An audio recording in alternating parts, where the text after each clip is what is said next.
이거 사실 우리도 이 지금 장면에 이렇게 해놓고 지금 건 처음이에요. 지난번에 형수도 하셨잖아. 네. 그거는 그 스튜디오가 아니고 사무실에서 아 거기는 좀 열악했지. 솔직히 봐봐. 기회에 한번 왜 껴? 야, 왜 끼냐고 중요한 지금 얘기 아니야. 소개하잖아. 자 달려봅시다. 하나, 둘, 셋.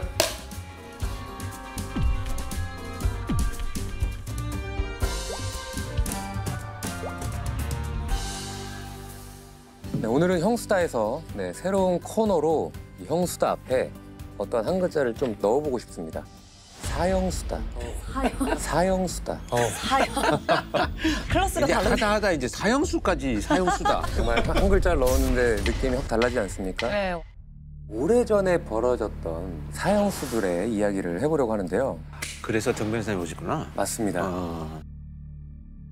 일단은 우리나라가 사형이라는 형량이 주어지긴 하지만 실제로 이 사형 집행은 안 된 지가 꽤 오래됐잖아요.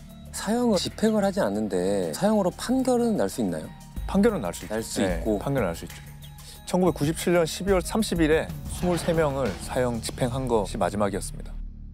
제가 그때 정남규가 자살을 하면서 60명이 됐거든요. 제가 법무부 있을 때까지만 해도 59명이 남았는데 얼마 전에 엊그제 2명이 더. 그렇죠. 네. 네. 국내 최고령 사형수 그 어부 연쇄살인 몸이 유명한 사건 있잖아요. 87세 나이로 사망했어요. 지병으로. 그리고 지금 57명 남았죠. 실제로 사형수들을 한두 명만 만난 게 아니잖아요. 근데 한간에 이런 게 많아요. 관상은 과학이다. 그런 말이 있는데 실제로 사형수들 만나면 사형수들만의 그게 좀 있나요? 특징이? 선생님은 어떠세요? 저는 정 판사님으로 계실 때. 뭔가 쎄하죠. 쎄하죠. 사람을 죽인 사람은 맞아요. 뭔가 달라요. 근데 저는 관상까지는 모르겠고 네네. 인상이 좀 더러워요. 늘 어둡고 사람들을 막 괴롭히고 문제를 일으키고 평생 살아오다 보니까 자기 삶을 잘못 살아온 어떤 결과가 드러나는 거지. 근데 저는 한 명 이제 구속됐다 나온 어떤 지인이 있는데 한 30분 정도 운동을 하게 해주니까 햇빛 보는 시간이 있죠. 누가 안 해도 되는 청소를 열심히 하고 있더래요. 그러면서 뭐 인사하고 들어가는데 다른 사람이 호순이 형 하면서 이렇게 들어갔다 그러더라고요. 근데 가고수 최근에 인상 보니까 네. 완전 일그러졌더라고요. 보셨어요? 아 그럼 남아 있는 그 사형수들은 계속 교도소에서 사형이 되길 기다리면서 사는 거예요? 그렇죠. 그 점이 되게 중요한데 징역형을 선고받은 사람들은 기결수예요. 이제 결정이 완료됐다. 근데 사형수는 사형이 집행돼야만 되는 거잖아요. 그러니까 사형을 해야 되는데 못 도망가게 잠시 가둬두는 거지 그 사람은 징역형을 살고 있는 게 아니에요. 그럼 지금까지 집행된 사형수는 몇 명이나 되는 거예요? 그 대한민국 정부 수립 이후에 한 920건 정도 사형이 집행됐다고 합니다. 꽤 됐네요. 야, 근데 판사님 마음도 내가 사형을 선고를 하고 사형을 당하면 좋지 않을 것 같아요, 뭔가. 하여튼 그걸 다 생생하게 기억하더라고요. 그 마지막 선고 때와 그때 뭐 마지막 최후 변론 때와 집행됐다는 소식을 들은 날 뭐 눈이 그때 왔다는 거나 뭐 이때 창가에 뭘 보고 있었다는 이런 걸 다 기억하더라고요. 그렇겠죠. 그렇죠. 근데 사실 그럼에도 불구하고 사형을 내릴 수밖에 없게 만든 이제 범인이 있었던 거잖아요.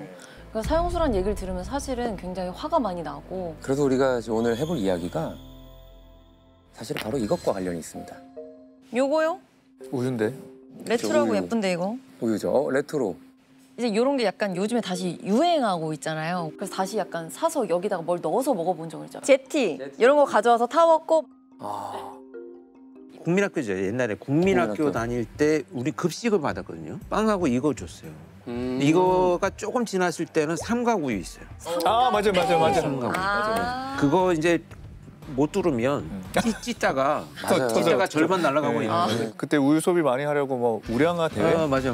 우량아 선발 대회 열어가지고 우유를 많이 먹어야 이렇게 된다. 막 이렇게 했었죠. 저희 때 사실 그 주스나 그때 음료가 다 병이긴 했죠. 뭐 타 먹고 싶다.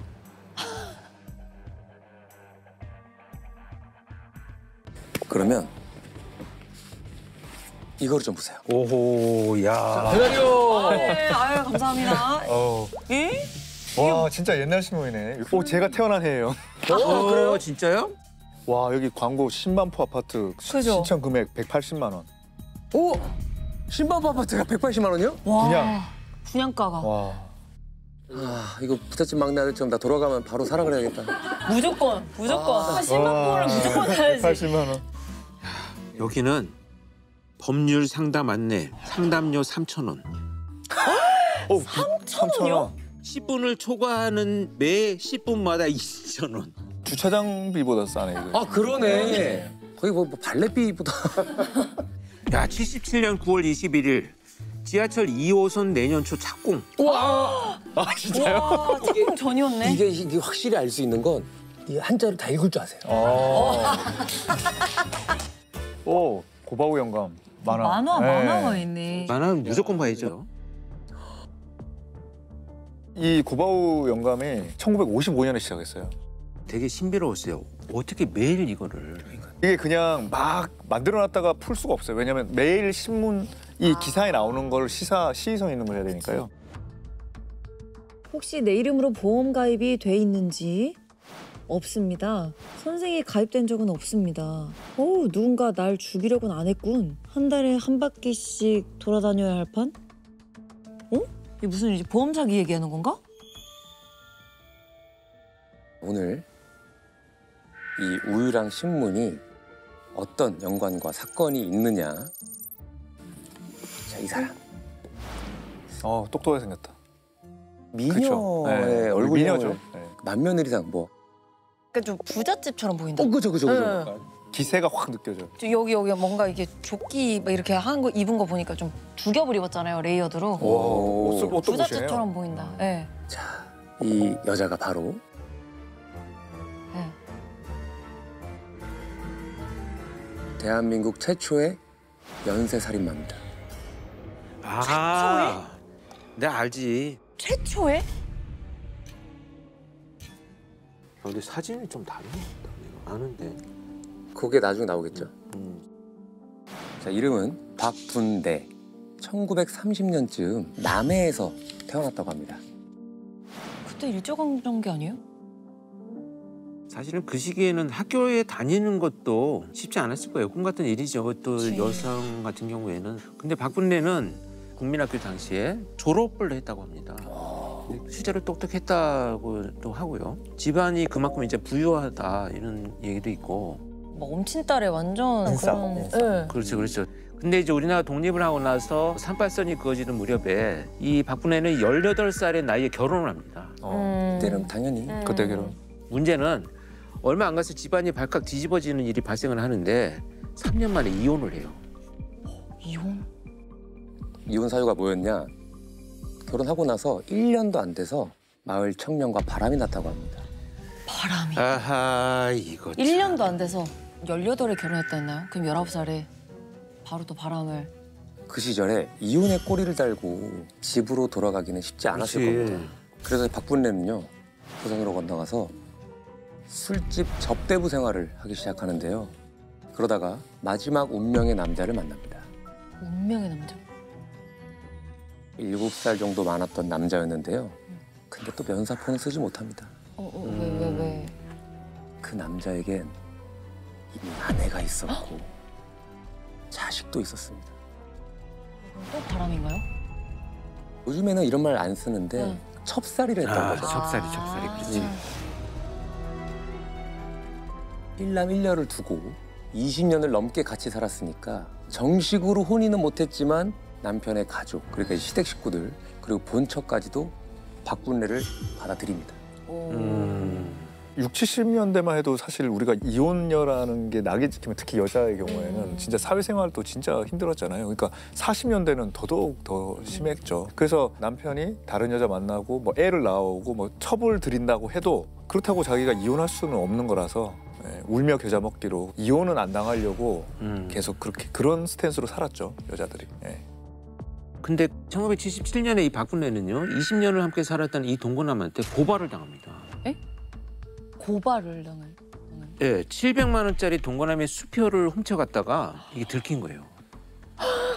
지금 700만 원, 아까 여기 지금 이 아파트 180만 원이죠. 10만 포 분양가가 지금 네. 180만 원인데. 와, 이거 아파트 몇 채를 아파트 훔쳐오냐 네 채, 아파트 네 채 가격이죠 이게. 변호사 상담료 3,000원. 지금 몇 번 상담해야 돼요 지금? 2,000번은 2,000번 이상 해야 돼요. 박군래는 이 수표를 조카한테 줬어요. 부모, 형제 다 잃고 혼자 사는 군대에서 막 제대한 이 조카였다고 하는데요.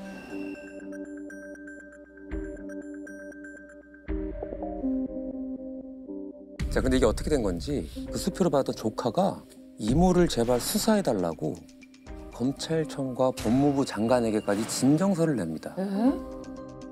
조카는 되게 큰 돈을 어쨌든 받았는데 아까까지만 해도 되게 애틋한 드라마 같았는데 수사를 해달라고 했다는 게 약간 이해가 안 되는데요. 그죠? 그리고 또 그 수사를 요청한 게 그냥 동네 경찰서가 아니라 검찰청이나 법무부 장관까지 갔다는 거는 네. 자, 그런데요. 똑같은 사람이에요? 진짜요? 뭔가 조직의 중간 이상 보스 같아요. 건물 많이 갖고 계실 것 같은 되게 자린고비 느낌의 약간 그런 느낌 좀 있어요. 나이가 좀 들어 보이는데 드라이하면 참 잘 됐다. 아, 볼륨을 되게 잘 띄우셨다.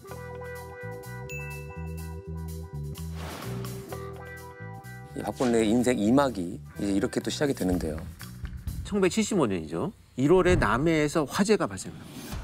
이 화재로 아내와 딸은 사망하고 남편은 큰 화상을 입은 채 병원으로 이송됩니다.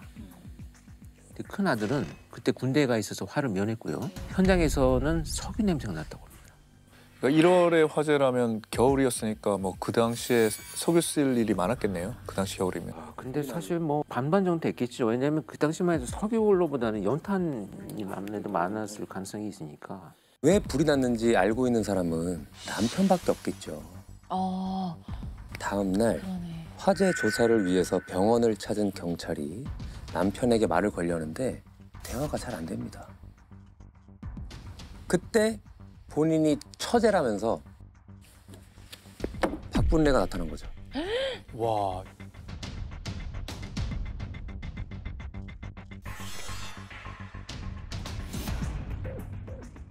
전날 언니네 시아버지 제사가 있어서 그걸 도와주러 갔다가 언니네 집 가까이 사는 사촌 오빠 집에서 잤는데 화재 소식을 듣고 바로 달려온 거였습니다.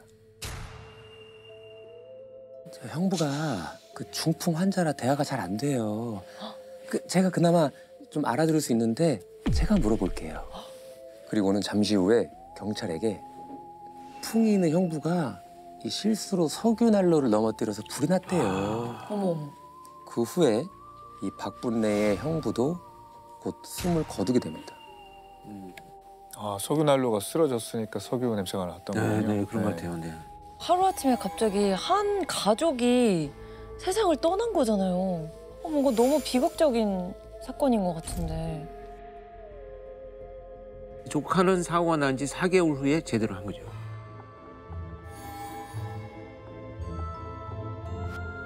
근데 그 조카가 보험회사에서 이상한 얘기를 듣습니다.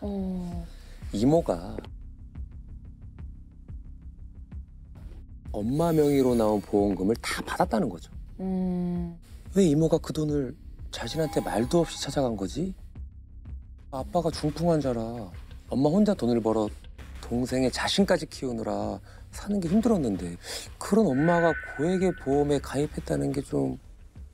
또 가입한 지 3달도 안 돼서 사고로 돌아가셨다는 것도 이게 이상했던 거죠. 뭔가 쎄하네요. 네. 그리고 분명한 건 이 보험 수익자가 아들이었는데 조카 인감을 박분래가 가지고 있었던 거죠. 아까 읽었던 내용이 그럼 그게 맞네. 아, 누군가 날 죽이려고는 안 했구나. 한 달에 한 바퀴씩 돌아다녀야 할 판.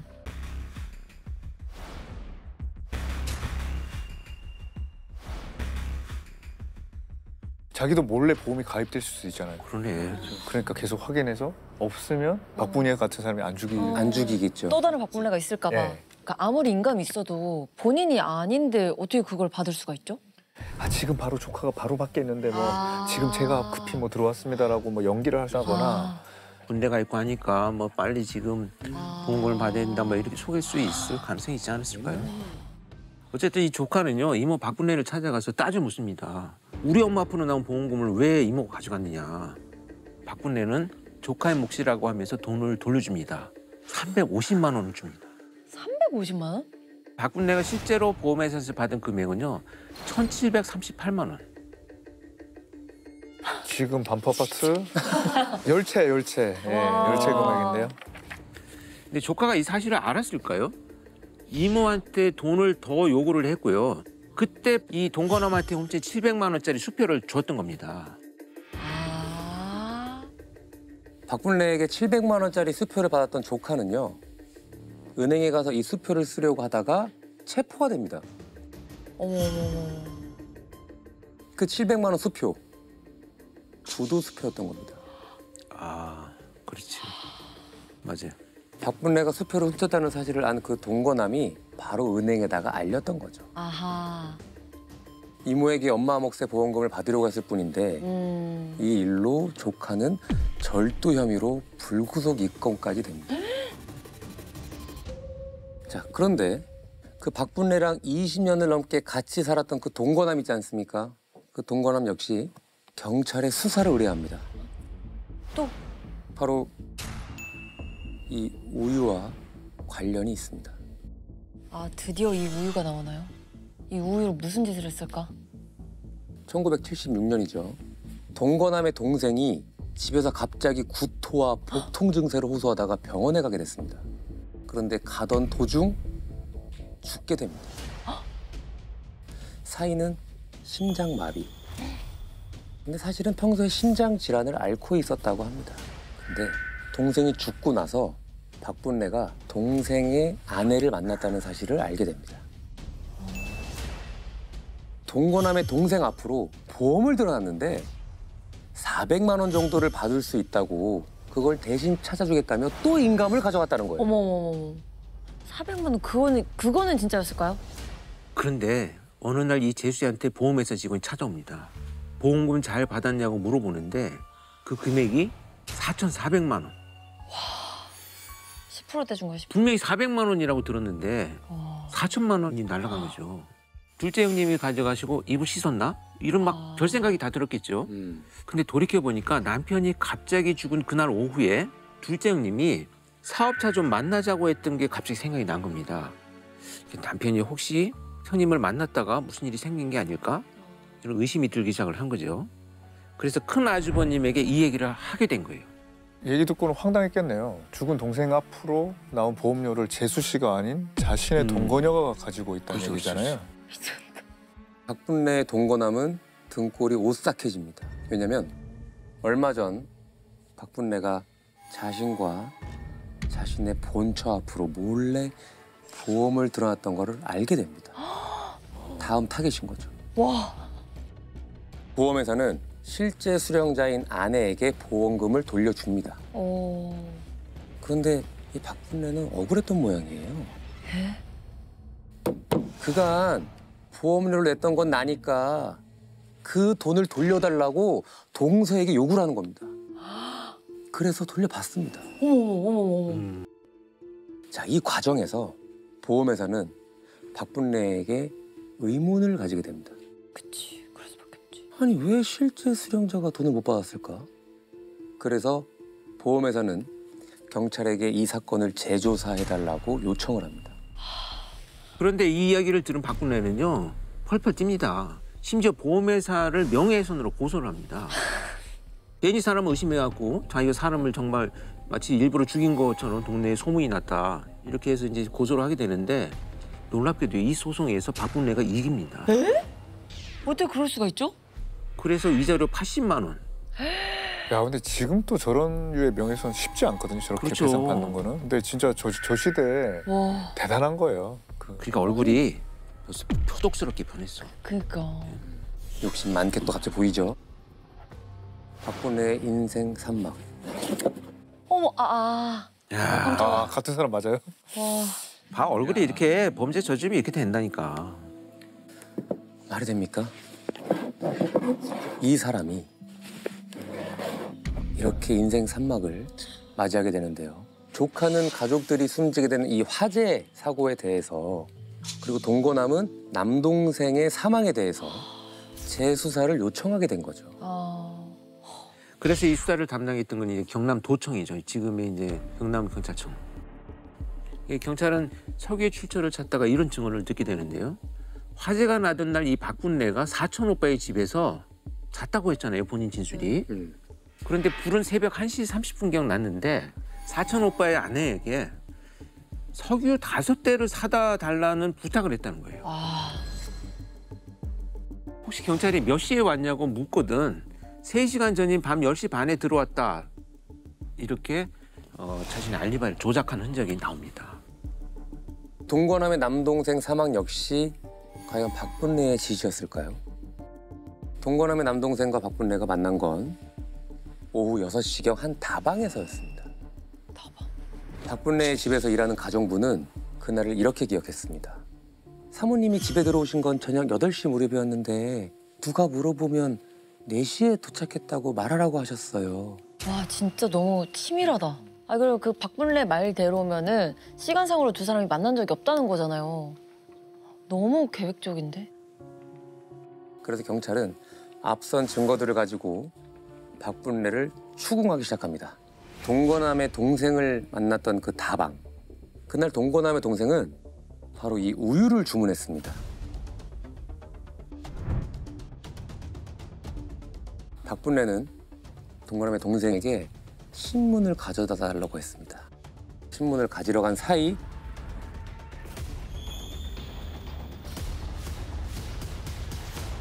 그 우유에 청산가리를 탔다고 자백을 합니다.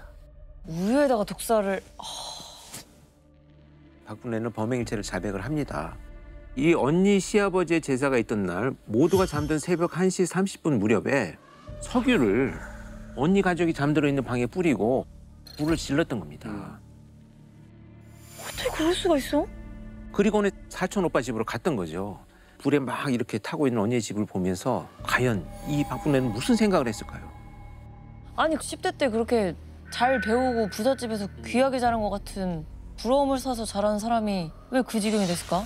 학교에서 배운 걸 가지고 왜 그렇게 써먹었을까? 남이 아니잖아요, 지금. 그러니까 가족을... 자, 박분례. 어떻게 됐을까요? 이렇게 박분례의 인생 사막으로 들어서기 시작합니다. 사막? 오, 아... 끝났어 인생. 아... 종쳤네, 종. 심지어 이게 옆모습이야, 옆모습. 앞모습도 보여줄 수가 없어, 지금. 근데 뭔가 시선이 네. 이렇게 옆으로 탁 옆으로, 내려보는 게 정말 살기가 보여요. 여기 사용번호 있는 거죠, 지금? 재수번호가 있는 거죠. 1977년 박분례는 검거된 후 어떤 모습이었을까요?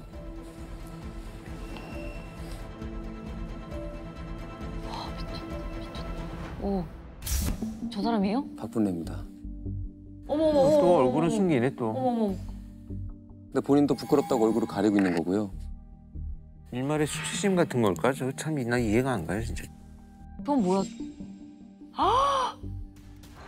저게 청산가리야? 와, 양이 많네요. 와, 진짜 근데 저 정도면 진짜 너무 많은 거 아니에요? 백도 좋아요. 명품이랑 그거를 와 보험금으로. 이건 어디지? 집인가? 아, 박분례가 살던지. 좀 좋은 집 아니에요, 저 정도면? 너무 좋은 집. 지금 봐도 좋은 집인데. 진짜 좋다. 저 같은 뭐 마당 있고 막 저렇게 유리 잘 돼 있고. 아니 얌전하게만 살아도 잘 살 걸 왜 참? 아 집 너무 괜찮지 않아요? 너무 좋아요. 전등 이런 것도 상위 1%대 상위 1%. 저 저 시계도 그죠, 좋잖아. 시계. 부잣집의 상징이잖아요. 아 근데 왜 저렇게까지 많은 돈이 필요했는지가 너무 궁금해요. 이유가 있었던 거예요? 왜 그런 거예요 도대체? 가족들, 딸, 자식들의 미래를 위해서 돈이 필요해서 범행을 저질렀다라고 주장은 하지만 지금으로 치면 예를 들어서 뭐 영흑스 장이처럼 막 사람들 앞에 부를 과시하는 콤플렉스나 이런 것들이 막 영향을 주지 않았을까.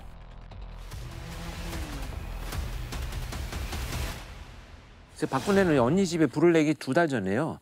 언니 명의로 벌써 4개의 보험에 가입을 합니다.